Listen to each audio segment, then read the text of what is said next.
እስኪ ወንድ ጫፌን ንካኝ። ቆይ ግን እንዴት ብደፍረኝ ነው? ኦ ሰውየው ራስን አረጋጋ። እነዚህን ኤክስፕሬሽኖች በእንግሊዝኛ እንዴት ማለት እንደምትችሉ ማወቅ ትፈልጋላችሁ? Then stay with me until the end of the video and we'll see a lot of them. እሺ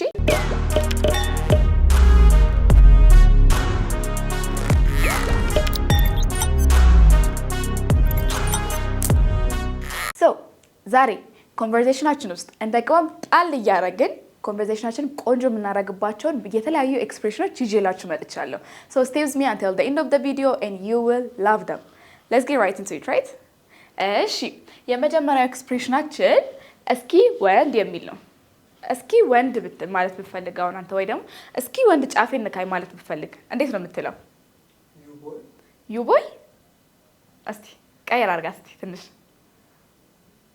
እንዴት ትላታለህ መሰለክ? I dare you ትላለክ ማለት ነው። I dare you I dare you ስትል እስኪ ወንድ እያልክ ነው ማለት ነው። አሁን ለምሳሌ እስቲ ወንድ ንካኝ ማለት ስትፈልግ I dare you to touch me ትላለህ ማለት ነው። For example አሁን I dare you to touch me እስቲ ወንድ ንካኝ እያልክ ነው ማለት ነው። እስኪ ወንድ ብለህ ሰው መናገር ስፈልግ ከዚህም በኋላ በእንግሊዝኛ I dare you ብላችሁ ሰውየው እንዲያደርግ እንትን የምትሉት ነገር አለ። እስኪ ወንድ ንካኝ፣ እስኪ ወንድ እንደዚህ ያድርግ የምንለው ነገር I dare you ብላችሁ ያችን መናገር የፈለጋችሁት ነገር ከፊት ለፊቱ ማስቀመጥ ማለት ነው። ሁለተኛ ላይ የምናየው ደግሞ ቆይ ግን እንዴት ብትደፍረኝ ነው ማለት ስንፈልግ ሰው ዲስሪስፔክትፉል ሲሆንብን አይደል እንደዛ የምንለው። አሁን ሰው ላይክ እንዴት ብትደፍረኝ ነው እንደዚህ የምትነቀኝ ምናምን ማለት ብንፈልግ እንዴት ነው የምንለው የሚመስልክ? እንዴት ብትደፍረኝ ነው? How dare you? Very good. እችኛው ደግሞ እንዴት ትሆናለች ማለት ነው? How dare you ይሆናል ማለት ነው። እንዴት ብትደፍረኝ ነው የምትነካኝ ማለት ብፈልግ አሁን እንዴት ነው የምትለኝ? How dare you touch me? Very good. How dare you touch me? How dare you touch me? ትላለህ ማለት ነው። እንዴት ብትደፍረኝ ነው የምትነካኝ? እንዴት ብትደፍረኝ ነው የምትሰድበኝ ማለት ብፈልግስ? How dare you? Very good. How dare you insult me ትላለህ ማለት ነው። ስለዚህ አሁን how dare you touch me አልኩኛ፣ እሷን ምን ታረጋለህ? How dare you insult ታረጋታለህ ማለት ነው። እዚህ ጋር insult me ትላለህ። How dare you insult me? ስለዚህ ሰው እንዴት ብትደፍረኝ ነው እንደዚህ ማድረግ እንደዚህ የምታረገው ማለት ብፈልጉ እንዴት ትላላችሁ ማለት ነው? How dare you ብላችሁ ሰውየው ያረጋችሁት ነገር ከፊት ለፊት ታስቀምጣላችሁ ማለት ነው። ከዚህም በኋላ እንዴት ብትደፍረኝ ነው ማለት ፈልጋችሁ በእንግሊዝኛ አታጡትም ማለት ነው። How dare you እንዴት ብትደፍረኝ ነው የሚለው ማለት ነው። Is it clear? Okay. ቀጣይ ደግሞ የምናየው ክደኸኛል እኮ ብትል ክደኸኛል You leave me? Very close. እንዴት ታረጋታለህ መሰለ? You betrayed me ትላለክ። You betrayed me ይሆናል። You betrayed me ክደኸኛል ስትል You betrayed me። ስራው ላይ እኮ ክደኸኛል ብትል ማለት ብፈልግ or ደግሞ ስራ ላይ እኮ ካደኝ ማለት ብፈልግ አሁን ሰውን እሱ እኮ ስራ ላይ ካደኝ። He betrayed me on work. Very good. እንዴት ትላለህ? He betrayed me on work ትላለህ ማለት ነው። He betrayed me on work ስትል በቃ ስራ ላይ እኮ ካደኝ። ስለዚህ ክደኸኛል ብላችሁ ሰው መናገር ስትፈልጉ ከዚህም በኋላ you betrayed me ትላላችሁ ማለት ነው። ስለዚህ betray ክደት የሚለውን ይሆናል ማለት ነው። ግልጽ ነው አይደል? እስቲ በዚህ አንድ ኤግዛምፕል ስጠኝ አንተ። እሷ እሱን ካደችው ማለት ብፈልግ አሁን እንዴት ነው የምትለኝ? She betrayed him. Very good. She betrayed him ትለኛለህ ማለት ነው። She betrayed him ስትለኝ እሷ እኮ ናት የካደችው ክዳዋለች እያልከኝ ነው ማለት ነው። Is it clear? ቀጥለን ደግሞ የምናየው ምን ይሆናል? እቺማ በጣም ቀላል ናት ማለት ስትፈልግ የሆነ ነገር እንዴት ነው የምትለኝ? እቺማ በጣም ቀላል ናት። It's like so simple የሚለው አለ አይደል? ሳን አድቫንስ አድርግልኝ ትንሽ አታውቅም? ልንገርህ እኔ እንዴት ታረጋታለህ መሰለክ? it is a piece of cake. it's a piece of cake. a piece of cake ምንድን ነው? በጣም ሲምፕል አይደል? ስላይስ አሁን ኬክ ስላይስ ማድረግም ቀላል ነው። ስላይሷን አንስተን መብላትም ቀላል ነው። ስለዚህ it's a piece of cake ሲባል የኬክ ተቆራጭ ነው እያልን ሳይሆን it's a piece of cake ስላቸው የሆነ ነገር በጣም ቀላል ነው ማለት ነው። what is piece of cake for you? ስትሰራው ካሜራ ሶ እንዴት ታረጋታለህ? አሁን እቺ ኤግዛምፕል ስናደርገው filming is a piece of cake ትለኛለህ ማለት ነው ላንተ። ላይክ filming is a piece of cake ስትል ያኔ በቃ መቅረጽ በጣም ቀላሉ ስራ ነው እያልክ ነው ማለት ነው። በቃ ከምንም ማልቆጥራት ስራ የምንለው ነገር አለች አይደል? እንደዛ it is a piece of cake እንላለን። ግልጽ ነው አይደል? እስቲ ሌላ ስትሰሩ በጣም የሚቀል ነገር መብላት። ስለዚህ ሳር እንዴት ነው የምትላት? አሁን በእንግሊዝኛ ሴንቴንስ አድርግልኝ። Eating is a piece of cake. yes eating food is a piece of cake or eating is a piece of cake ትለኛለህ ማለት ነው። ለእኔ ደግሞ you know what piece of cake? sleeping. I love sleeping. so for me አሁን sleeping is a piece of cake ስል መተኛት በጣም ቀላሉ ነገር ነው እያልኩኝ ነው ማለት ነው። ግልጽ ነው አይደል? ስለዚህ በጣም ቀላል ነው። it's a piece of cake ብለን እንገልጻታለን ማለት ነው። ከዛ ቀጥለን ደግሞ እንሂድ ስንል እንዴት ነው የምንለው? we go እሱ ደረቁ እንግሊዘኛ ነው። ይሄ ፎርማሉ እንግሊዘኛ ነው። ትንሽ ኢንፎርማል አድርገን ኤክስፕሬሽን ነገር ስናረጋት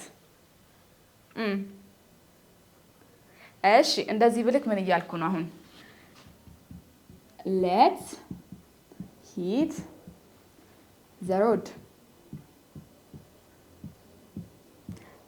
the road አልኩኝ። መንገዱን እንምታው አስመሰለው። ግን ኢንፎርማሊ እንሂድ ማለት ስትፈልግ ምን ትላለህ? let's hit the road ካለ የሆነ ሰው ምን እያለክ ነው? እንሂድ። ይሄ እንንካው የምንለው ነገር አለ በአማርኛ ሲሆን እንደሷ ማለት ነው። ሶ እንሂድ ስንል አሁን ፎርማል ትሆናለች። እስቲ እንንካው በቃ ምናምን እንላለች። ኢንፎርማል ሲሆን እንደዛ let's hit the road ይሆናል ማለት ነው። ሶ let's hit the road ካልኩ በቃ እንሂድ። አሁን ፕሮግራሙ አልቋል እንሂድ በለኝ። the ceremony is finished and we can hit the road. very good. so ምን ማለት እንችላለን እዚህ ጋር? አሁን ለምሳሌ ፓርቲ ነው ብንል እንትኑ the party is over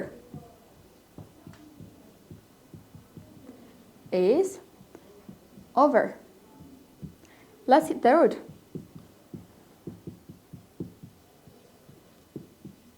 the party is over let's hit the road ብትለኝ በቃ ፓርቲው አልቋል እንቆስቁሰው እንሂድ የምንላት ነገር አለች እንደዛ ማለት ነው።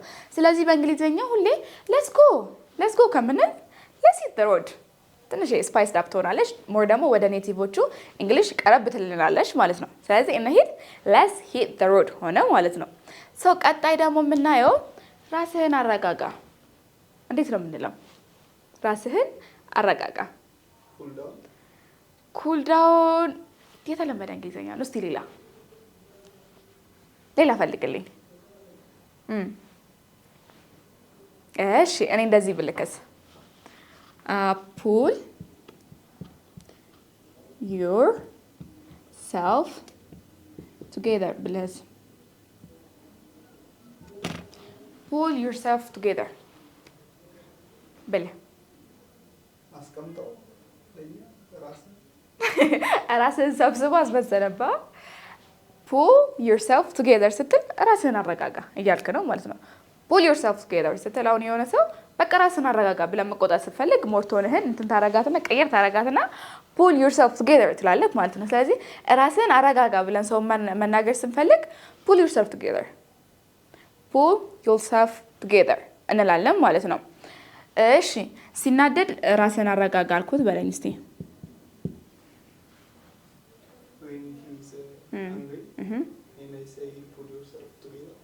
Okay, very good. I told him ትላለህ። I told him to pull himself together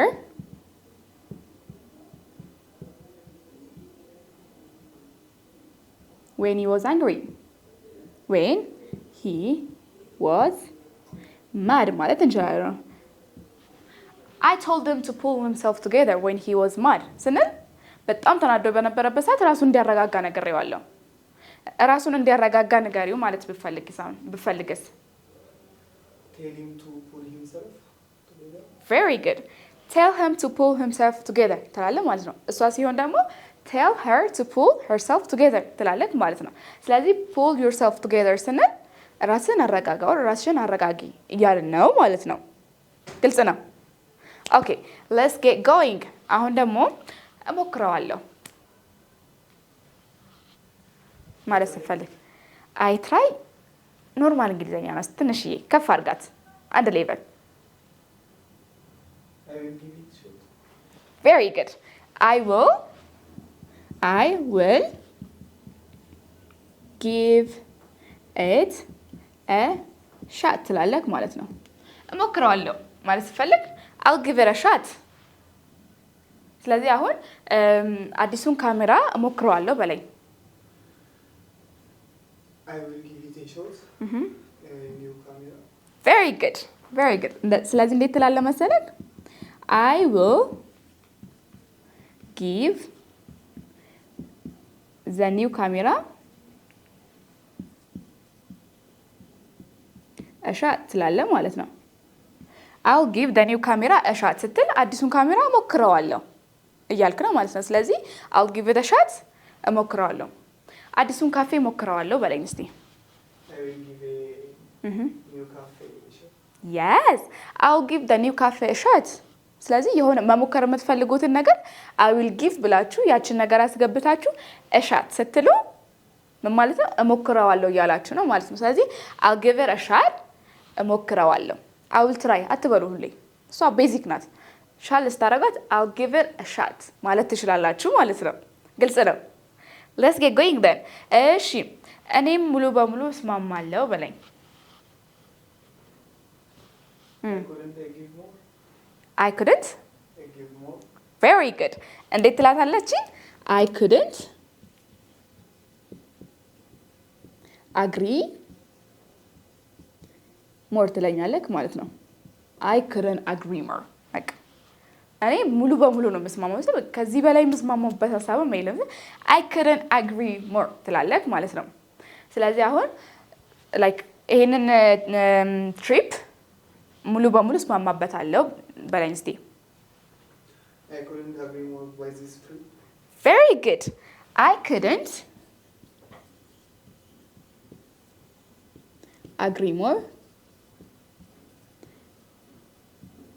about this trip ትላለህ ማለት ነው። about this trip።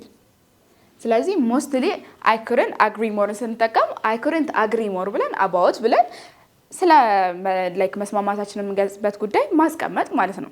ስለዚህ I couldn't agree more ስትሉ ከዚህ በላይ በቃ ኢቭንስ ላይክ ምንም ጥርጥር የለውም በቃ የምትሉት ነገር አለ አይደል? እንደሱ ማለት ነው። እኔ ሙሉ በሙሉ እስማማለሁ ምንም ጥርጥር የለውም ስትሉ I couldn't agree more። ግልጽ ነው አይደል?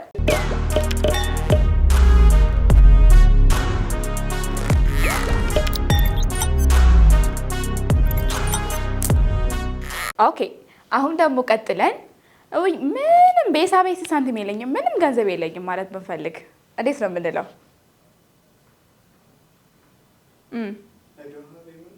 I don't have money ብር የለኝም ኖርማል ነው። እስኪ ትንሽ ከፍ አድርጋት አንድ ሌቨል። እንዴት ነው ታውቃለህ? እንዴት ትላለህ መሰለህ? I am broke። I am broke ስልክ ምን እያልኩ ይመስላል? እኔ ተሰብሬያለሁ አይደለም። I'm broke ካላችሁ የሆነ ሰው ምንም ገንዘብ የለኝም በቃ ጭራሽ በቃ ዳይቻለሁ የምንለው ነገር አለ አይደል? እንደዛ ማለት ነው። እሺ አብረን እንብላ ሲሉኝ ብር የለኝም አልኳቸው በለኝ እስቲ።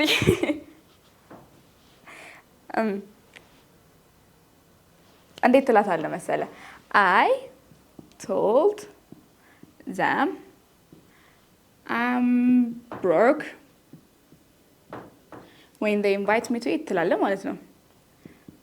when they invite me to eat ካልከው ለምሳሌ ምሳ እንብላ ብለውን ሲጠሩኝ ምንም ብር የለኝም አልኳቸው ያልከኝ ነው ማለት ነው። ስለዚህ I'm broke ምንም ገንዘብ የለኝም በቃ ምንም ብር የለኝም የምንለው ማለት ነው። እሷ I'm broke ብለን እንገልጻታለን። ቀጥለን ደግሞ እንደተለመደው ማለት ብንፈልግ እንዴት ነው የምንለው? very good። ስለዚህ የሆነ ነገር እንደተለመደው ነው ማለት ስንፈልግ same old እንላለን ማለት ነው። ማታ እኮ ጠጥቶ ሰከረ ብልክ የተለመደ ጉዳይ ነው ማለት ስፈልግ እንዴት ነው የምትለኝ ማለት ነው? same old የሆነ ነገር በቃ የተለመደ ነገር እኮ ነው ይሄ ማለት ስንፈልግ ምን እንላለን? same old አሁን ለምሳሌ ምንም ብር የለኝም ሁሌ ጓደኞቻችን ሁሌ በቃ እኔ ምንም ብር የለኝም የሚሉን ዛሬም ደግሞ ምንም ብር የለኝም ዛሬ ቢሉ ምን እንላቸዋለን? same old የተለመደ ነገር ነው በቃ ማለት ስፈልግ እንደተለመደው ነው ስንል same old የሚለውን እንጠቀማለን ማለት ነው። 11ኛ ላይ ደግሞ ለመስማት ዝግጁ ነኝ ስትሉ አሁን ጋር ዛሬ ምን እንደተፈጠረ አታውቂም ምናምን ኦ ማይ ጋድ ለመስማት ዝግጁ ነኝ ማለት ስትፈልግ I am ready to listen ማ ይሄ ደረቅ ያለው ፎርማል እንግሊዘኛ ሆነ ትንሽ ኢንፎርማል ስታረጋት እሺ እንደዚህ ብልክ ምን እያልኩ ነው? I am all ears ብልክ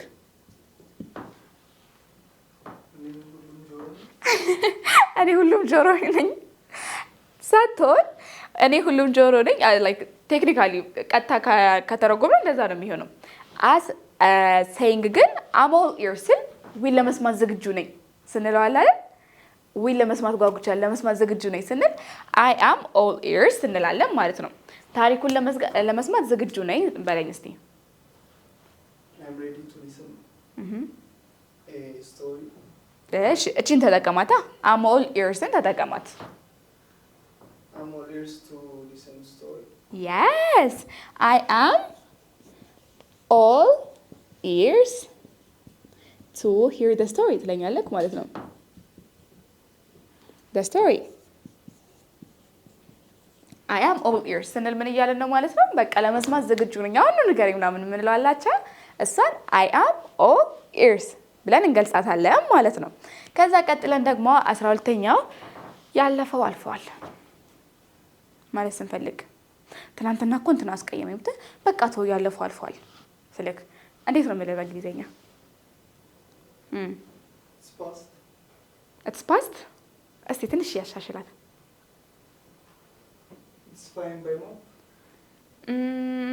እንዴት ትላታለህ መሰለህ? እሷን what's done is done ያለፈው አልፏል ስትል what's done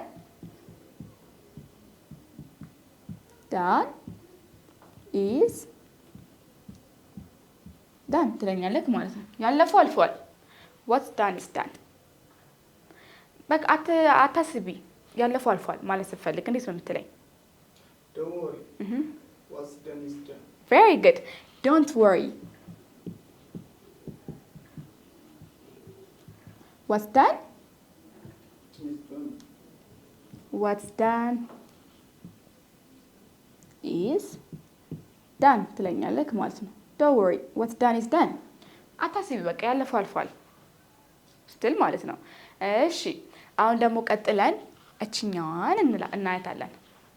እኔን ይመቸኛል ማለት ስፈልግ እንዴት ነው የምትለኝ በእንግሊዘኛ? እኔን ይመቸኛል ችግር የለውም ስንል it's fine yes it's fine by me እንላለን ማለት ነው። it's fine by me ትላለህ ማለት ነው። እኔን ይመቸኛል I'm cool with it የምንላት ነገር ማለት ነው። እኔን ይመቸኛል አሁን እኔ ዛሬ ምሳ ውጭ እንብላ እንዴ አልኩ። እኔን ይመቸኛል ስትል እንዴት ነው የምትለው? it's fine by now yes ከዛ የፈለግሽው ማድረግ እንችላለን እኔን ይመቸኛል ብትይ ማለት ብትፈልግ እንዴት ነው የምትለኝ? it's fine by me you can everything yes we can do anything it's fine by me ትለኛለህ ማለት ነው። do anything it's fine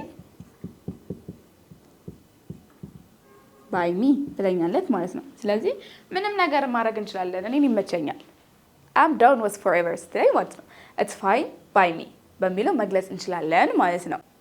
እሺ አሁን ደግሞ እቺን 14ኛዋን እንያት። ሙድ አትያዝብኝ ማለት ስንፈልግ ሰው እንዴት ነው የምንለው? ሙድ አትያዝብኝ። Don't make fun of me. Very good. Don't make fun of me እንላለን። እሺ አሁን በትምህርቶቼ ሙድ አትያዝብኝ ማለት ብፈልግ ነው እንዴት ነው የምለው? Don't make fun of my teaching. Yes, don't make fun of my lesson ማለት እችላለሁ ማለት ነው። don't make fun of my lesson ካልኩኝ በትምህርቶቼ ሙድ አትያዝብኝ እያልኩ ነው ማለት ነው። እሺ አንተ ደግሞ በማበስለው እንትን በማብሰል ችሎታዬ ሙድ አትያዝብኝ በለኝ እስቲ። Don't make fun of me. Don't make fun of my cooking. very good እንዴት ትላለህ? don't make fun of my cooking ትላለህ ማለት ነው። don't make fun of my cooking ስትል በምግብ ማብሰል ችሎታዬ ሙድ አትያዝብኝ ያልክ ነው ማለት ነው።